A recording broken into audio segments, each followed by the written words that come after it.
This is Jordan Tower with JT News. Make sure you smash that like button, smash that subscribe, and let's get right into the news. All right, so we got BET announcing the return of 106 in Park. We've been talking about this.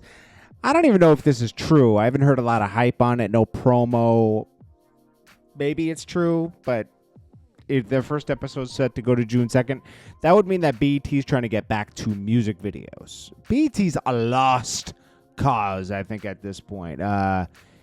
They won't sell to anybody to rehabilitate any viability with that station because they just got lost. They play movies all the time on the weekends with like 1 hour commercials. They just don't know what they are anymore. They used to be a music video, like, and kind of reality TV type of channel. It was good back in the day. It's not really. It's weird now, to be honest. But this might be a good first step. Wack 100 makes it very clear that he brings more attention to Wack 100 on false rumor that Big U took out the rapper that was signed to him in Vegas because of a relationship with his son. Wack 100 says, you have pages editing things, making it look like my response to this was opposite. I don't mess with Big U, but I don't support lies. His son is not gay. I spoke against dumb narratives. Yeah, he did.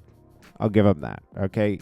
With all the other narratives he put on him, though, he did remove a father. He did assist. I'll say assist. And not directly assist. Indirectly, through Clubhouse, putting narratives out there of removing a father from his children. I don't even know. We don't know if he actually took out this guy in Vegas, but we'll see how this all plays out. This is, I think they charge people with RICOs fairly quickly now without having enough evidence and everything. So this case could easily fall apart at the same time, and they might only get him for like extortion money and stuff like that, which is still bad. But, with the dispensary, he was making that dispensary pay, I think, $1,000 a month or something like that. Well, Kanye back with the wild tweets. It says, the song called Cousins is about my cousin that's locked in jail for life for killing a pregnant lady a few years after I told him we wouldn't look at dirty magazines together anymore. Perhaps my self-centered mess I felt was my fault. That I showed him those dirty magazines when he was 6 and we acted out what we saw. My dad had Playboy magazines, but the magazines I found on the top were my mom's. They were different. My name is Ye. And he pleasured his cousin until he was 14. Tweet sent. That is, that's disturbing. Confirms a lot.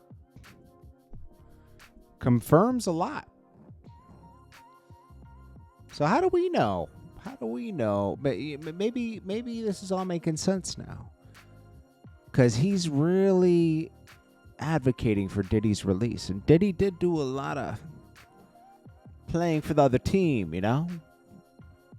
Diddy would force men to do things that they didn't want to do.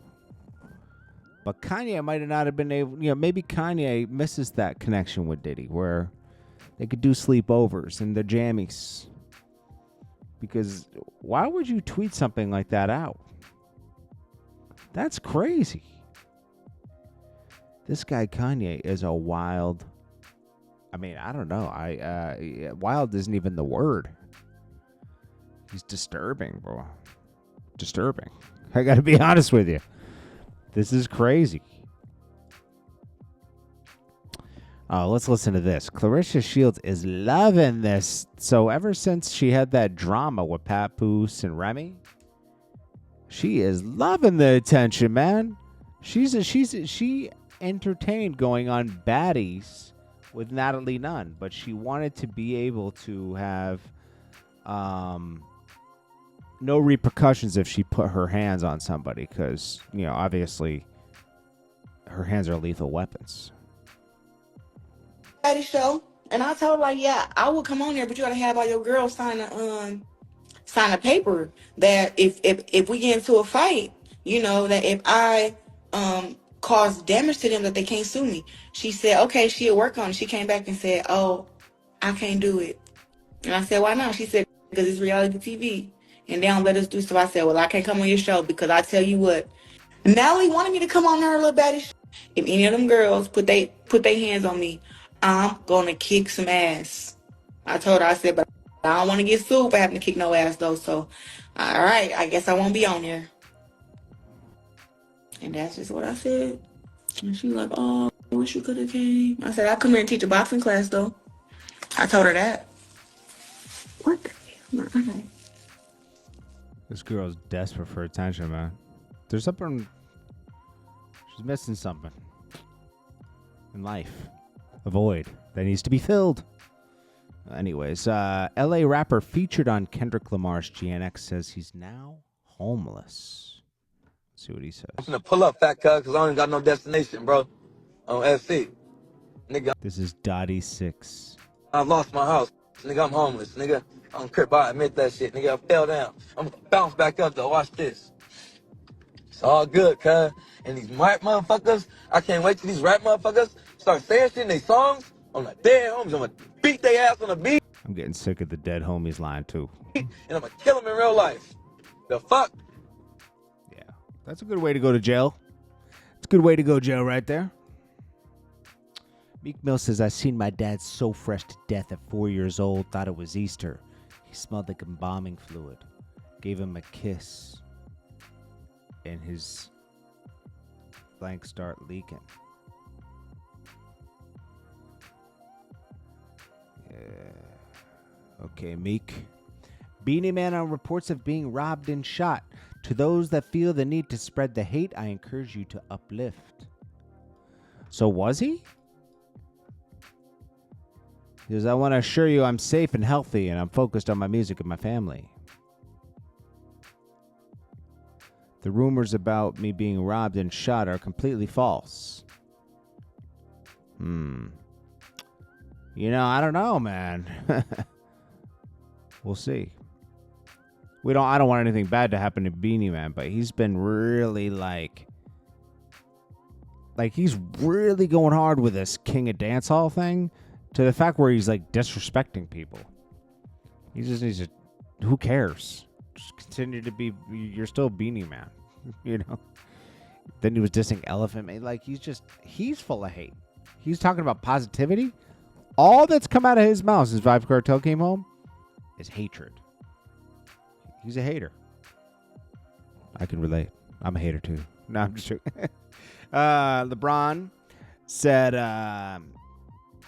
LeBron just, he's with his wife. And they have, like, you can tell they're, like, best friends. But, yo, man, Kevin Gates, just look at his face when he was saying, y'all want no girl that looks at me look like LeBron's wife. I like how the white girls look at him better. Kevin Gates always says the dumbest statements, bro. And then he has a way of putting things where he thinks he's more superior than everybody. It's like, come on, bro. Stop. I don't even know what to say to that. It's like, just take everything that Kevin Gates says as entertainment. Because honestly, he preaches some good stuff about eating well, being healthy. But then he has these weird ideals of how a relationship should be and everything else. It's very narcissistic to me. I mean, I think that he has a lot of good stuff where he's like, treat your body like a temple. That's very important, okay? And some business stuff he does, right? And knowing your self-worth. But when it comes to other stuff like women and stuff, it's like, bro, whoa. This is Goyeo's right-hand man. Well, this is Beto Richas. I don't know how to say his name. He survives after being shot in the head over the weekend. Lucky, man. Blessed you got a second chance at life. Don't waste it, bro. Change yourself. That's a warning right there from the universe, from God. Anyways, guys, this is Jordan Tower with JT News. Make sure you smash that like button, smash that subscribe button. I will check you guys next one. Please share this video. Please like this video. Please support the channel. I appreciate you watching, and I'll be back shortly.